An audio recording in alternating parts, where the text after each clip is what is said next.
fin de semana pasado, que son las interpelaciones que el Grupo Popular va a realizar al Gobierno en el pleno de control del próximo viernes. Fundamentalmente se trata de interpelaciones sobre cuestiones derivadas o relacionadas, mejor dicho, con la economía de la ciudad y con el apoyo a empresas y las familias desde un punto de vista económico, sobre todo teniendo en cuenta las circunstancias especiales que hemos vivido y seguimos viviendo como consecuencia de la pandemia de COVID, con las repercusiones que ha tenido en muchos ámbitos y sobre todo en el ámbito económico. Hay una interpelación, una primera interpelación, o la segunda, ya veremos, una de ellas es referida a lo que nosotros hemos denominado cambio de modelo económico de la ciudad de Melilla, en el sentido de que creemos que se ha perdido un tiempo precioso, aprovechando la coyuntura que hemos vivido, pues se ha perdido un tiempo de 2 años o más, 2 años largos, teniendo en cuenta el tiempo que lleva este Gobierno de la ciudad y el Gobierno de la Nación 1 año más en el poder, pues han perdido 3, 4 años preciosos para la ciudad, en los que se podían haber hecho cosas que ya estaban previstas por el Gobierno anterior y no se han hecho. Y sobre todo, teniendo en cuenta que el Gobierno anterior del Partido Popular había ya dejado planificado, antes de su marcha en el año 2018 a nivel nacional y en el año 2019 a nivel local, había dejado una serie de cuestiones en marcha precisamente destinadas al cambio de modelo económico de la ciudad. Así, modo de cita y rápido, pues medidas de carácter normativo en el ámbito tributario para favorecer la implantación de empresas de base tecnológica, grandes proyectos de infraestructuras, como por ejemplo el desarrollo de las infraestructuras de telecomunicaciones que el anterior Gobierno dejó en funcionamiento, fundamentalmente el cable de fibra óptica, el centro tecnológico, todo ello destinado, como digo, a favorecer la implantación de empresas de base tecnológica como una de las patas de ese nuevo modelo económico de la ciudad. Y cómo olvidar grandes proyectos de infraestructuras que habrían tenido, en caso de haberse puesto en marcha tal cual estaban planificados, habrían tenido una enorme influencia en el cambio de modelo económico de la ciudad, proyectos que cuando no han sido aplazados directamente han sido suprimidos. Y a título de ejemplo, pues puedo recordar la famosa ampliación del puerto, planificada, presupuestada en el año 2018 y que el Gobierno actual, tanto de la Nación como el de aquí, simplemente han eliminado del horizonte, con la importantísima repercusión que eso habría tenido en el cambio de modelo económico de la ciudad. El famoso pantalón de cruceros, que ya se dejó acordado con una gran empresa dedicada a esto. Han pasado, como digo, 3 años desde la llegada del actual reino de Taifas o gobierno de Taifas al poder en la ciudad, y si ustedes saben algo, pues nos lo cuentan, aparte de las manifestaciones realizadas, de que sí, de que tal, de que se iba a firmar un convenio con la autoridad portuaria. La realidad es que hoy, que es día 23 de mayo, no hay nada de nada. Vamos camino de los 3 años de retraso de algo que hoy día ya podría estar prácticamente en funcionamiento. ¿Qué decir de inversiones en infraestructura universitaria, fundamentalmente el edificio de Correos? Pues 3 años de retraso. Ahí está, no avanza. Sí, lo van a sacar a licitación ahora. Vale, de acuerdo, perfecto. Pero ya llevamos 3 años de retraso. Cosas como esa, ¿no? Y además no han presentado, que es lo peor, ni un solo proyecto, ni siquiera más allá de lo que es un mero dibujo o un mero vídeo de carácter virtual, ni un solo proyecto con esa influencia decisiva que nosotros demandamos en el cambio de modelo económico de la ciudad. Ese es el objetivo de la primera interpelación. Y en la segunda interpelación ya entramos concretamente en la solicitud al Gobierno de la ciudad y en línea con lo que el Partido Popular ha propuesto en distintas ocasiones, no lo voy a desarrollar aquí porque ya lo haremos en la interpelación, distintas medidas de apoyo de distinto tipo, medidas fiscales, tributarias, sociales, etcétera, etcétera, al objeto de favorecer la consolidación, el desarrollo, la estabilidad, el mantenimiento de las empresas melillenses que han sufrido mucho y también, por supuesto, de las familias que también han sufrido en toda esta crisis que estamos viviendo. Bien, pues frente a todo esto, que es el objetivo a grandes rasgos de las 2 interpelaciones que presentamos, el Gobierno seguramente lo volverá a hacer, es previsible el Gobierno que tenemos, lo volverá a hacer, volverá a presumir de contar con los presupuestos más altos de la historia, y del alto volumen de inversiones previstas en esos presupuestos. Y es verdad, tienen, sobre todo en los últimos 2 años, los presupuestos más altos de la historia, pero también es verdad que el Gobierno de la ciudad actual ha recibido multitud de fondos extraordinarios como consecuencia, y además nos parece bien, como consecuencia de la situación derivada de la pandemia del COVID, y han tenido la posibilidad de solicitar más préstamos que nunca. Es decir, si tenemos en cuenta lo solicitado más lo previsto en el 2022, nos vamos a ir a alrededor de los 145 millones de préstamos bancarios, de incrementos de deuda en la ciudad autónoma de Melilla.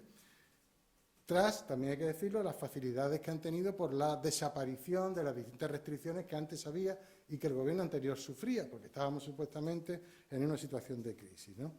Eso está bien, lo de los préstamos, lo hemos dicho siempre, siempre que esos préstamos se destinen a inversiones que sean productivas y que tengan, como he dicho al principio, un carácter de influencia decisiva en el cambio de modelo económico de la ciudad.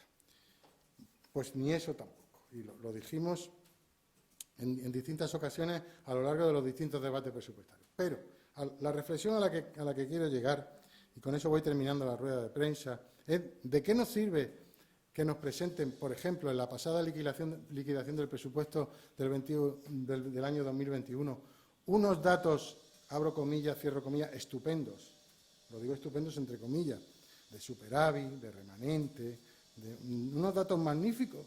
¿De qué nos sirve los más de 45 millones de préstamos del 21, más los que solicitaron en el 20 y en el 19, más los que piensan solicitar en el 22, que son otros más de 45 millones? Si luego, además de no invertirlo donde hay que invertirlo, por lo menos planificarlo, no son capaces ni siquiera de ejecutarlo, como demuestra precisamente la liquidación del presupuesto, con un nivel de ejecución bajísimo. O es que y es cuestión de que les preguntemos a los ciudadanos si tienen la sensación, la impresión de que todos estos altísimos importes de presupuesto, de préstamos, etcétera, etcétera, se traducen en un cambio sustancial en la ciudad. Pues yo creo que si hacemos esa pregunta, nosotros estamos convencidos de que van a decir que no. Que no. Porque lo que realmente se percibe es una incapacidad de gestión por parte del Gobierno actual y de ineficacia en la ejecución del presupuesto. Refiriéndome al del año 2021 recientemente liquidado, comunicado al Pleno. Tenía para inversiones reales, junto con las incorporaciones de los remanentes del año 2020, han contado con una cantidad para inversión real de algo más de 110 millones de euros durante el año 2021. De eso podemos afirmar con rotundidad que no han ejecutado más del 30%. Yo creo que me voy muy alto. La ejecución ha sido inferior al 30%. En la ejecución de partidas de inversiones reales, es decir, de inversiones que en la calle habrían tenido cada una pues la repercusión correspondiente, o bien en mejorar la vida de los ciudadanos, o bien posibilitar el desarrollo de infraestructuras, etcétera, etcétera. ¿Dónde está ese dinero? Vamos a la calle y ¿dónde está? A un año de las elecciones, que es lo que les queda, un año para celebrarlas, menos de un año. Esto no es que no se vea ahora, es que ya no se va a ver por ningún sitio. No se va a ver, no se ve ahora, como acabo de decir, pero es que en el tiempo que les queda podrán presentar muchos proyectos virtuales, pero realmente los ciudadanos a la hora de votar el 28 de mayo del año que viene no lo van a percibir. Ese es el bagaje que tiene que realizar un gobierno, ¿no? Afortunadamente, fíjense, la mayor parte de lo que han hecho, no mucho, es gracias a los proyectos que el anterior gobierno del Partido Popular dejó en marcha, bien en fase de ejecución, algunos de ellos, contratación, o bien en la fase más lejana de planificación, con proyectos ya realizados. Gracias a eso han vivido en estos 3 años, casi 3 años, y gracias a eso se han podido ver algunas inversiones en la ciudad, pero si la analizan, todo procedente de lo que dejó en marcha ya el anterior gobierno del Partido Popular. Termino. Nunca un gobierno como el de Melilla, como el actual de Melilla, había dispuesto de tantos fondos especiales, de resiliencia, de resistencia, de recuperación. Perfecto, además nos parece bien, la Unión Europea se implica a fondo y había que hacerlo. Y nunca ningún gobierno como el actual ha tenido tantas facilidades para solicitar préstamos. Pero nunca un gobierno como el actual había demostrado tanta incapacidad en la gestión, en la ejecución del presupuesto, que es donde se reflejan todos estos fondos, todos estos préstamos para hacer cosas que son las que no han hecho, o por lo menos de manera palpable por los ciudadanos. La conclusión final, ¿de qué vale contar con tanto dinero si luego son incapaces de echarlo a la calle, si me permiten la expresión, para que los ciudadanos lo vean? Los ciudadanos no lo ven. Y así dicen las cosas que dicen en la encuesta, que el otro día parte de ella fue presentada ante los medios de comunicación por el presidente del Partido Popular en cuanto a valoración de la gestión del Gobierno. Yo creo que deberían preguntarse los señores del Gobierno por qué, si tenemos tanto dinero, si hemos presupuestado tanto, si hemos recibido tanto dinero en préstamos, si tenemos tantas inversiones proyectadas, luego no se ven. Y eso, claro, los ciudadanos lo ven y dicen, menudo cuento, menudo cuento. A grandes rasgos eso es lo que quería decir sobre este tema. Dos apuntes.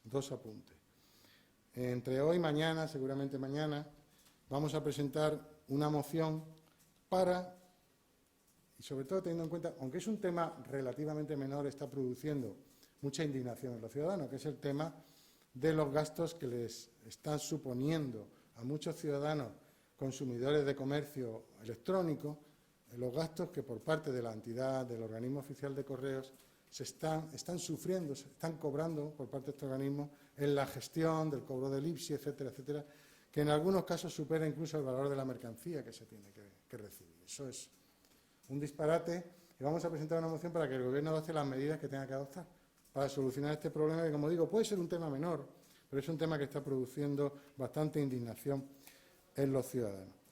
Y otro tema, y termino, que también está produciendo indignación es cómo se está desenvolviendo o cómo se están desarrollando los primeros días de apertura limitada de la frontera de Benianzar con Marruecos. Fundamentalmente en lo que se refiere a los intercambios comerciales, que desde Melilla a Marruecos no existe. Ya dijo alguien, no recuerdo quién fue, que de Melilla, de Ceuta a Marruecos, ni un Danone, creo que fue la expresión, ni un Danone. Sin embargo, según las quejas que nos llegan y según lo que estamos leyendo, no tenemos información oficial, es lo que estamos recogiendo de muchos ciudadanos y lo que estamos leyendo fundamentalmente en vuestros respectivos medios, es que sí está habiendo un tráfico comercial de Marruecos a Melilla. Se hablaba incluso de cantidades importantes por persona. Y a nosotros nos parece bien, si a lo que aspiramos es que ese intercambio comercial se realice, pero siempre que sea recíproco, es decir, de Melilla a Marruecos y de Marruecos a Melilla. Todo siempre sometido a la legalidad de lo que nosotros siempre hemos dicho que debe regir esos intercambios comerciales, que es el denominado régimen de viajero, que en cualquier zona fronteriza existe. Los que van de Melilla a Marruecos deben tener capacidad para pasar, siempre que no sea una expedición comercial ni para un comercio, una determinada cantidad de productos del tipo que sea y viceversa. Todo bien regulado. Lo que no puede ser es lo que parece, según nos cuenta, que está ocurriendo, ¿no? Y es que no existe la más mínima reciprocidad. Si no hay reciprocidad, y de Melilla a Marruecos no pasa ni un Danone, de Marruecos a Melilla no puede pasar ni un tomate, por ejemplo. ¿Por qué? Porque al final los perjudicados van a ser los comerciantes de Melilla. Porque hay gente que puede aprovechar, y cada día supongo que estoy adquiriendo un carácter más fluido, esa posibilidad para llenar el maletero del coche de compras en establecimientos marroquíes, verduras, pescado, lo que sea, lo que se pueda pasar, porque carne no se puede pasar, me parece, y lácteos tampoco, lo que se pueda pasar, y no gastar nada en Melilla. Eso va en detrimento de los comerciantes, de los pequeños comerciantes, de las tiendas de barrio que han proliferado en estos 2 años, de los muchos empresarios de todo tipo que existen en la ciudad.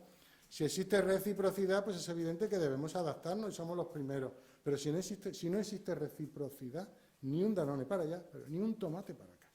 Eso es lo que queremos dejar de manifiesto, porque es una denuncia que nos está llegando y además que estamos leyendo de los distintos medios de comunicación.